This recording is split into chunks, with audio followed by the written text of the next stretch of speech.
5 sur 7 matin, bienvenue dans le débat matinal, bienvenue dans le forum de discussion.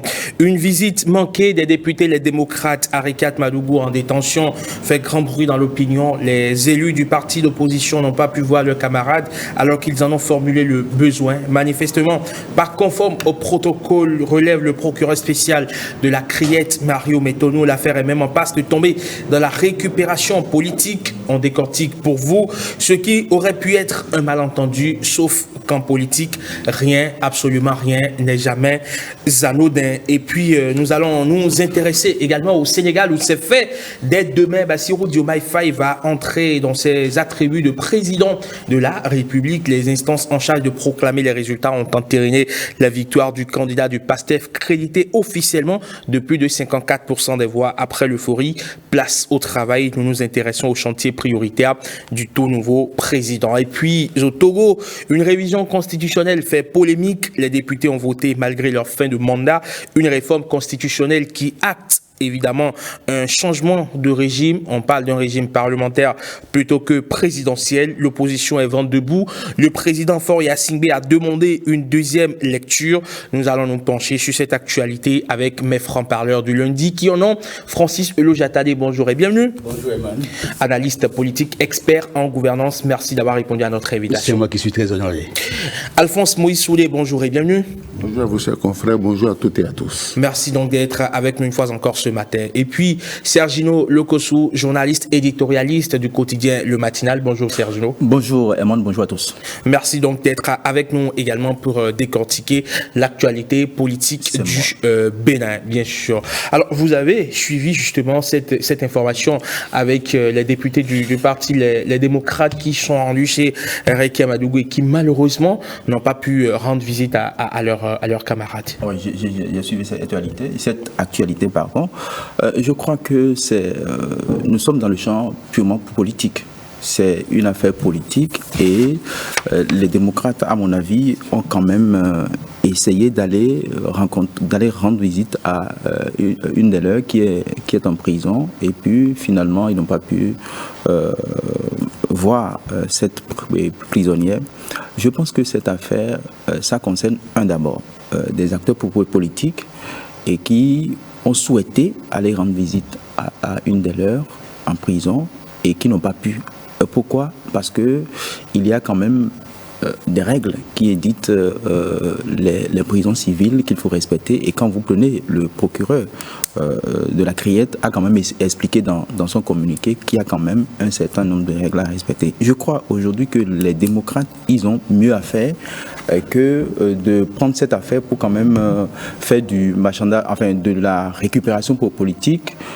Je pense aujourd'hui que ce qu'il faut faire, Arikat Madougou n'a pas besoin forcément de visites, mais elle a besoin d'être au dehors. Et qu'est-ce que les démocrates font aujourd'hui pour que cette dame soit au dehors ? C'est essentiellement ça la question qu'il faut se poser. C'est vrai que vous allez me dire qu'il y a eu des négociations, que le président Boni Yaye allait rencontrer le président de la République pour qu'un certain nombre d'actes se soient posés. Mais au-delà de ça, aujourd'hui, elle a besoin d'être au dehors.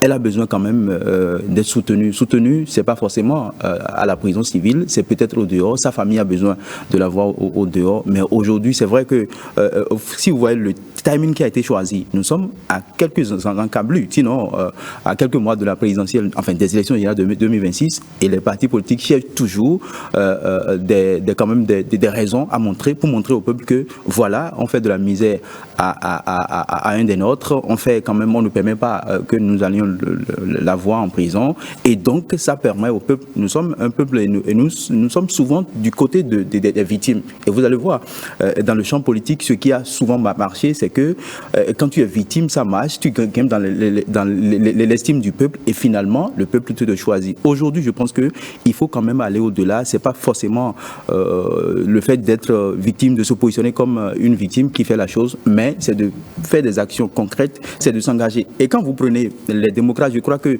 la lutte jusqu'à maintenant, il devrait quand même, il y a ce qu'on appelle le temps de la réflexion, le temps de l'action et le temps de l'évaluation.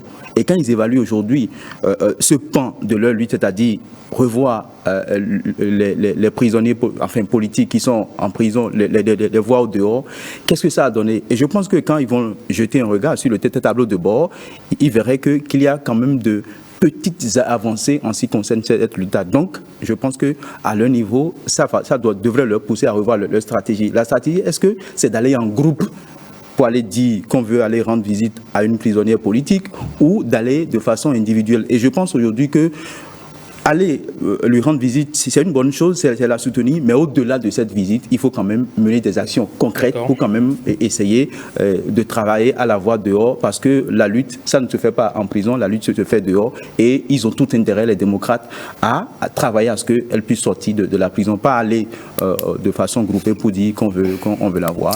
Alphonse Moïse-Soulier, est-ce que pour vous cette actualité est un non-événement? Moi, je dis que c'est un événement, à mon avis. Aujourd'hui, tout le monde sait que Madougou, Joël Aïvo, ils ont besoin de soutien. Mais personne n'a envie de les voir en prison. On veut les voir dehors. Et j'ai dit ici une fois sur le plateau, ce n'est pas en faisant du bruit.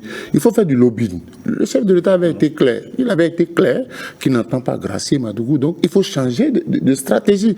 Ce n'est pas en se faisant passer comme des victimes que ça va gagner. Ça ne se passe pas comme ça. J'ai toujours dit, dans ces affaires-là, nous connaissons les conditions dans lesquelles les deux ont été mis en prison. Il faut trouver la stratégie appropriée pour les faire sortir de prison. Parce que si tant est qu'on a besoin d'eux pour les années à venir, il faut trouver la stratégie. Parce qu'en agissant comme ça, est-ce qu'on arrange les choses? Est-ce que ça permet à nos frères de recouvrir leur liberté? Moi, je dis, ne nous trompons pas.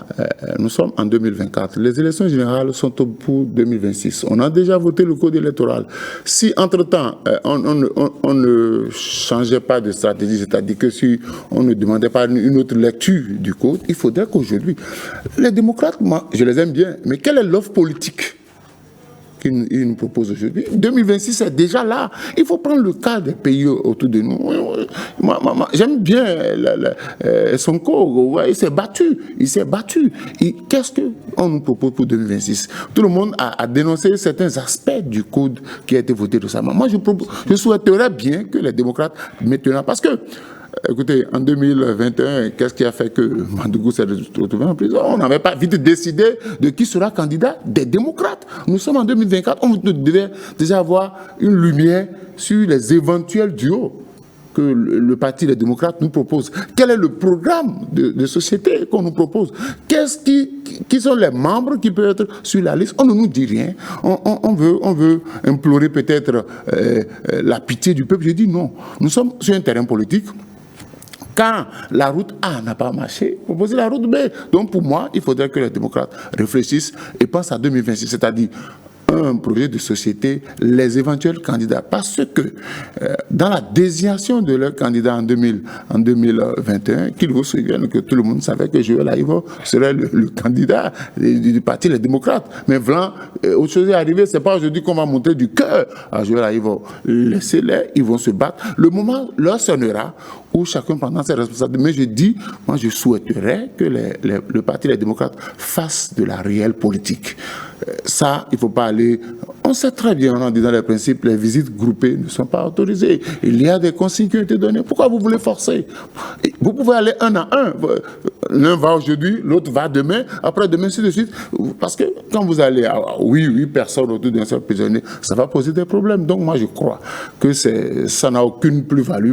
Moi, c'est mon avis. Ça n'apporte rien de plus. Parce qu'à un moment donné, si vous passez tout votre temps à jouer aux victimes, le peuple va vous tourner le dos. On dit que c'est le Parti des démocrates, c'est le parti du peuple. Mais depuis lors, rien ne pointe à l'horizon. Le peuple se dit, mais par rapport au code, quelles sont les dispositions que prend ce parti-là pour affronter les échéances prochaines? Ce sont les élections générales. Ce sont les élections générales. Et j'ai dit, ne venons pas pleurer sur le lait renversé. En 2017-2018, la modification de la Constitution a échoué. En 2019, vous avez vu ce qui est intervenu au Parlement. Et je crains que le même scénario ne se reproduise. Si on ne se lève pas tôt, on passe tout son temps à courir derrière les vêtis. Il ne faut pas qu'on vienne de pour dire non, nous avons été empêchés d'aller aux élections. Il faut déjà réfléchir. On parle de stratégie politique. On ne parle pas de pleurnicher, de victimisation. On parle de stratégie politique pour les élections générales. Très bien. Alors, Francis Olu-Jatalié, le procureur de la Criette, a expliqué cette visite manquée à Réki Madougou par le fait que depuis la Covid-19, il y a des mesures on va dire, des mesures particulières qui sont prises dans les maisons d'arrêt, dans les maisons carcérales dans notre pays. Et donc, les visites groupées depuis lors ne sont pas admises. Sauf que les avocats de la détenue donc rétorquent en faisant comprendre que depuis lors, le Bénin aussi a déjà levé les mesures spécifiques, les mesures barrières spécifiques à la COVID-19 et que donc, de facto, ce verrou est levé. Qu'est-ce que vous dites de toute cette affaire? Est-ce que c'est ça qu'on a besoin actuellement? Déjà, il faut saluer la sortie, évidemment, du procureur spécial, la Criette, qui est venu nous éclairer. Mais en fait, il faut replacer la visite dans son contexte régional. Vous savez qu'au Sénégal, on a vu un détenu qui a bénéficié d'une amnistie et de la prison. Ce détenu est devenu président de la République. Alors donc, nous sommes sur un champ politique où, je ne sais pas si vous avez lu Balandier, c'est-à-dire le pouvoir sur scène, la théâtrocratie universelle. Chacun porte un masque et joue un personnage. Donc, ils ont voulu ils ont voulu faire de la récupération politique en instrumentalisant, en fait, la vie de ces détenus. Vous avez vu, ils sont allés voir d'abord Joël Aïvo, et vous avez vu, les éléments de Joël Aïvo n'ont pas accepté, ils n'ont pas apprécié cette visite. Donc, il y a un problème. Et puis, ils sont allés pour visiter Eric Amadougou. Depuis 2021, avez-vous vu une visite groupée vers Eric Amadougou, le député? Ils savent bien que si c'était une commission parlementaire d'information ou d'enquête, c'est régi par le règlement intérieur et les agents des établissements qui gèrent, les établissements pénitentiaires savent bien que les députés sont autorisés à aller. Mais il ne s'agit pas d'une visite d'enquête parlementaire ou d'information parlementaire. Il y a un problème. Ils savent que depuis l'avènement de la Covid, il y a eu des interdictions, des restrictions. Et puis, troisièmement, mais ils sont allés quand même avec un avocat.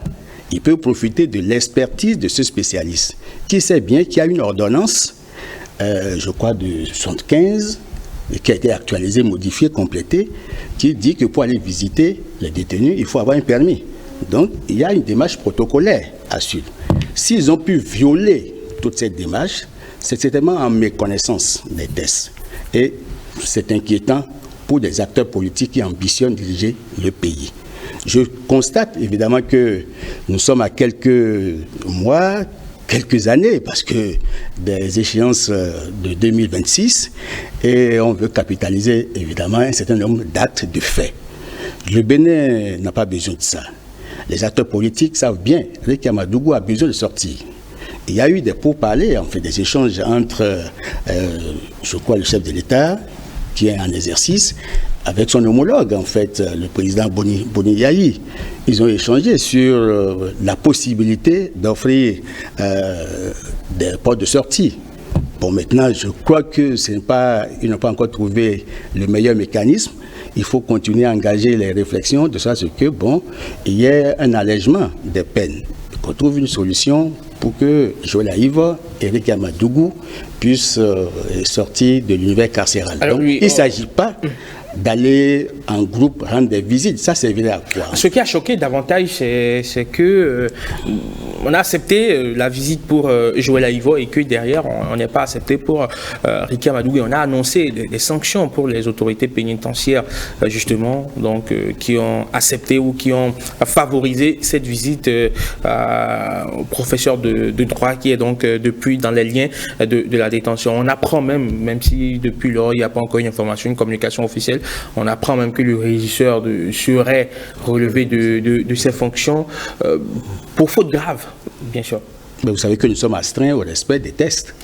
Et ils savent bien qu'en acceptant une telle visite, forcément, ils ont porté atteinte à une loi. Donc, ils doivent en répondre. Je crois que depuis un moment, notre pays est en train de changer de cap et nous devons apprendre à agir en toute responsabilité.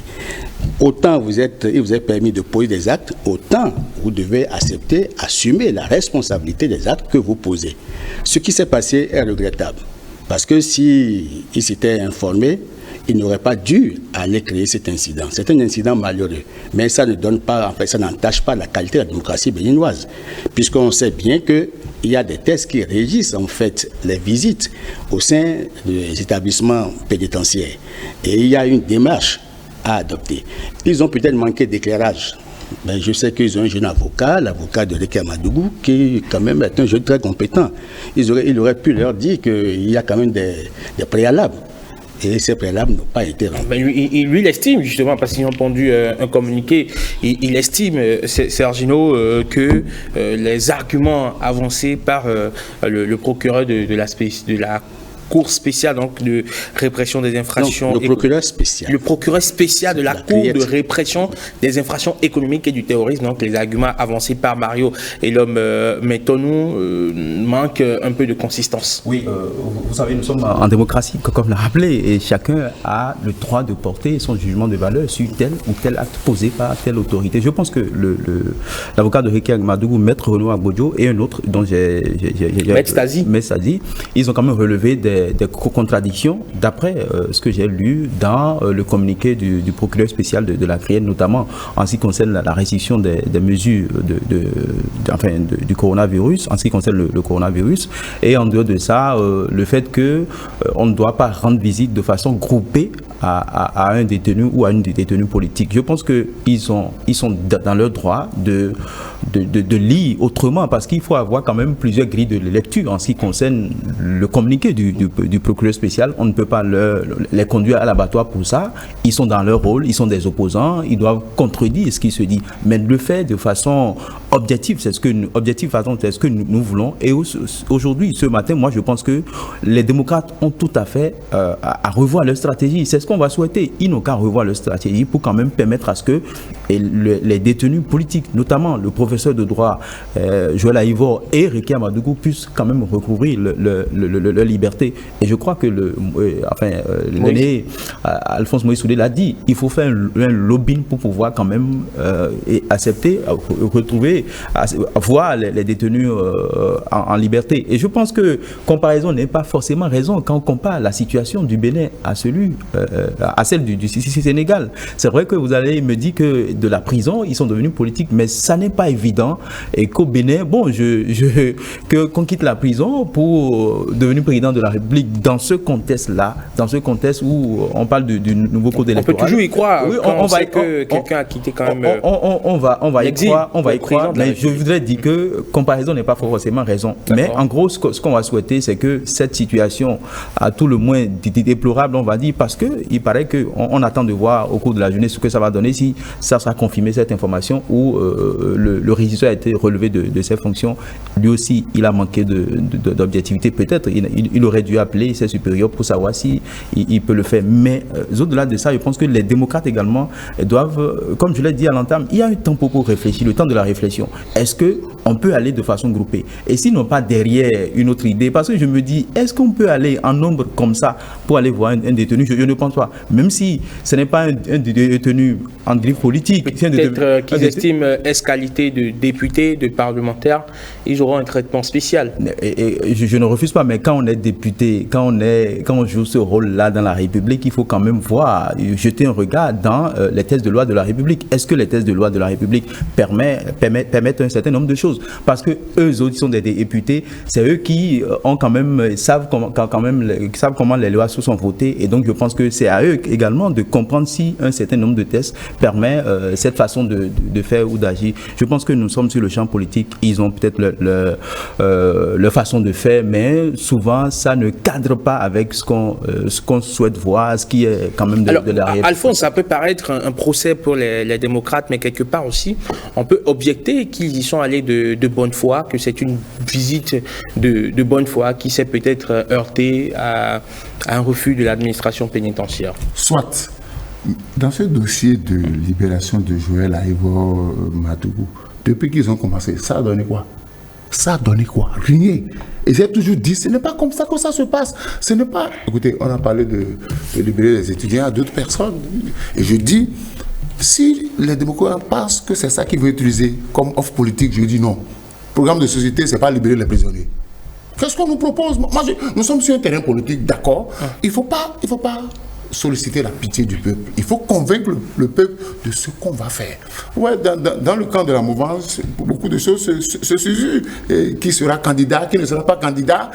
Écoutez, mais au niveau de l'opposition, je n'entends rien. Est-ce qu'on va attendre 6 mois pour dire bon... Ça fait peut-être partie de la stratégie. Quelle stratégie? Vous avez des candidats, il faut les proposer au peuple. Il faut les proposer au peuple. Il m'a regardé le professeur Joël là, il n'avait personne derrière lui, mais il a entrepris de faire la tournée avec ces jeunes qui aujourd'hui sont encore dans l'ombre, qui travaillent, qui ne sont pas contents de ce qui se fait, de la façon dont on veut utiliser le nom du professeur pour faire de la politique. Je dis et je répète, le parti Les Démocrates, il faut changer de stratégie. Et je suis sûr que le professeur et Damadougou leur aurait dit, ce que vous faites ne nous arrange pas. Tout le monde connaît la stratégie des avocats. L'avocat veut montrer que lui, il est bon, il maîtrise le droit. Mais droit politique, ce n'est pas la même chose. Vous avez beau avoir la meilleure plaidoirie, si l'homme politique ne veut pas vous libérer, il ne vous libère pas. Donc je dis, on change de stratégie, on va mollo, on fait du lobbying. Il y a toujours des gens qui peuvent parler à ceux qui sont en haut, comme on dit, pour qu'on puisse ramollir les positions. Mais aujourd'hui, le peuple béninois, quand vous écoutez un peu les hommes politiques, on vous dit, mais qu'est-ce que ceux-là nous proposent pour 2026? Et on va renouveler le parti. Moi, je suis clair, je suis formel là-dessus.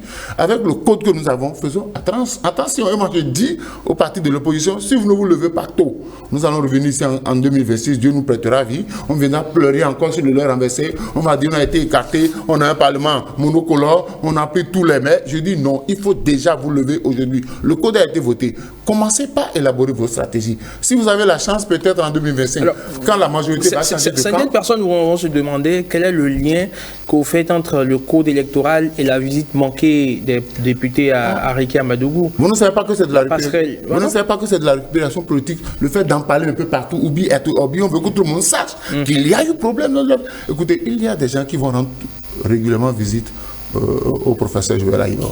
Il y a des gens qui vont rendre régulièrement visite à Adam Madougou, mais qui n'en parlent pas, qui sont pourtant des hommes politiques. Peut-être parce qu'ils n'ont pas été bloqués. Non, mais si je me lève en tant que je dis je vais aller seul rendre visite à Madougou, on ne va pas me bloquer. Si je vais aller rendre visite au professeur Joël Aïno, on peut aller séparément. Si c'est une question qu'on veut discuter, chacun va discuter d'un pas de la question avec la dame, on se retrouve à la fin et puis on fait le bilan, mais vouloir aller tous ensemble, est-ce que ce n'est pas de la provocation pour qu'on montre à la face du monde que bon, quelque part... Ils ont une séance de travail. Non. Donc alors, peut-être qu'on peut, Francis Jattali, leur accorder une dérogation spéciale tout en respectant, donc, alors dans le cas échéant, les mesures aseptisées contre la Covid-19, donc et leur permettre de façon spéciale de voir leurs détenus. Si les démocrates ont besoin d'avoir des mesures dérogatoires, il y a en amont une démarche, une posture qu'il faut adopter. Et ça n'a pas été le cas. Deuxième constat, c'est que j'ai compris qu'ils veulent provoquer, ils veulent créer l'incident. C'est un procès d'intention. Non, écoutez, on sait, on est sur un terrain politique. Et là, donc, je connais un peu les animaux politiques. L'animal politique joue avec toutes les stratégies possibles, puisque c'est l'objectif à atteindre, ils savent mieux que vous et moi.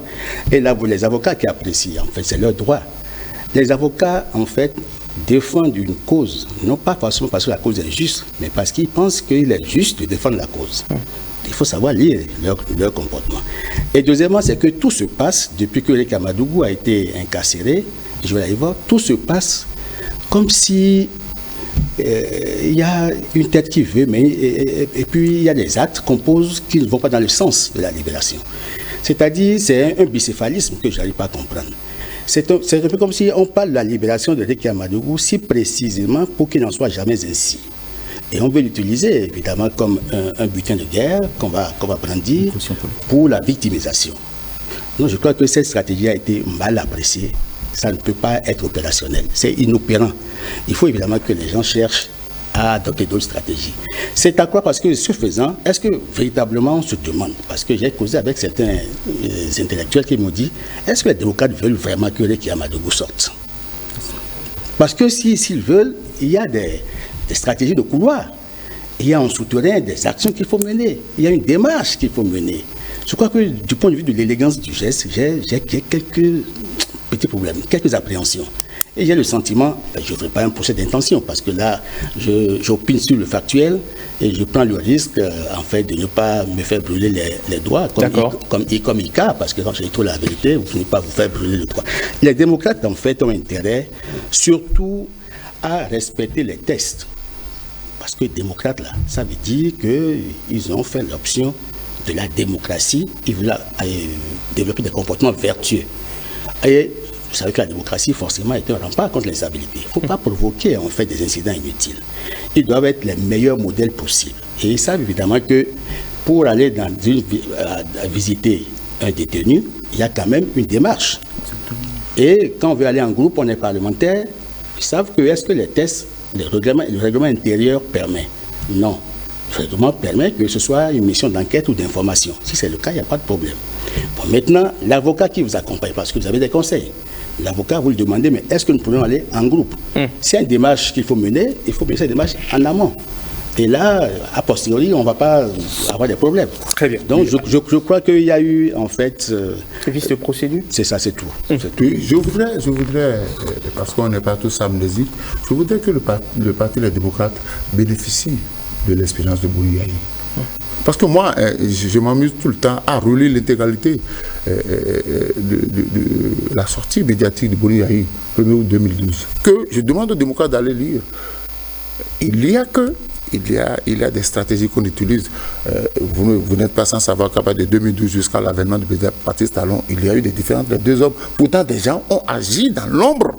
Des gens ont agi dans l'ombre pour ramollir la position du président Bouri Yahya. Bouri Yahya a fait l'expérience. Il est à la tête du Parti des démocrates. Qu'il fasse profiter à ses amis les stratégies qu'ils ont utilisées en ce temps pour que Patrice Talon puisse rentrer et devenir président. Il n'y a que... Quand on a été une fois responsable, on met son expérience au service de son parti politique. Beaucoup étaient contents quand Bouri Yahya est arrivé à la tête du Parti des démocrates. Ils ont dit un ancien président qui connaît les labyrinthes du pouvoir, qui a occupé des postes au-delà du Bénin, au niveau de l'Afrique, qui peut quand même cette expérience-là. Il faut mettre ça au service de votre parti politique pour que l'on cesse avec ces bégaiements-là. D'accord, très bien. Allez, on va... Oui, si vous me permettez, je pense que les réalités de 2016 ne sont pas forcément les réalités de 2024 ni de 2026. C'est vrai que vous allez me dire que quelqu'un a bénéficié de l'estime du peuple parce qu'on a senti qu'il a été lésé et tout. C'est vrai que les démocrates aussi, d'une manière ou d'une autre, quand vous les suivez, ils se disent qu'ils sont lésés, que celle qui est en prison l'a été parce que c'est des faits qui... Bon, enfin, c'est ce que je veux dire. Mais l'autre chose que je veux ajouter, c'est quoi? Et quand vous savez que vous êtes un parti d'opposition, vous êtes en face d'un régime dont vous dites que les méthodes ne sont pas forcément catholiques, vous devriez quand même en amont réfléchir avant d'agir. C'est-à-dire, est-ce que l'acte que je veux poser, même si vous avez envie d'uriner à côté d'un jardin public, vous allez vous rassurer que est-ce que ça respecte les tests en vigueur? Parce que moi, je suis de l'opposition, mes gestes doivent être contrôlés. Tout ce que je veux faire, il faut que je réfléchisse avant de poser des actes. Donc je pense que c'est important aujourd'hui, il ne faut pas poser les actes et puis après quand il y a des revers, qu'on commence pas à dire au peuple, vous voyez, on est méprisé, on ne nous aime pas et qu'on nous fait des misères. Je pense aujourd'hui, comme l'a dit Francis, nous sommes dans un état démocratique. Vous êtes agacé? Nous sommes dans un état démocratique, ils se disent qu'ils sont des démocrates et le démocrate c'est quelqu'un qui vit dans un état de droit et un état de droit est un état dans lequel les libertés individuelles et collectives sont reconnues mais aussi surtout respectées. Et donc, pour que ça puisse marcher, il faut quand même que le citoyen que nous sommes, le parti politique que nous sommes, les membres ou le membre de parti politique que nous sommes, nous puissions donner l'exemple pour ne pas quand même montrer à la face du monde que nous sommes souvent ceux qui ne sont pas aimés par le pouvoir alors que ça n'est pas ça. Très bien.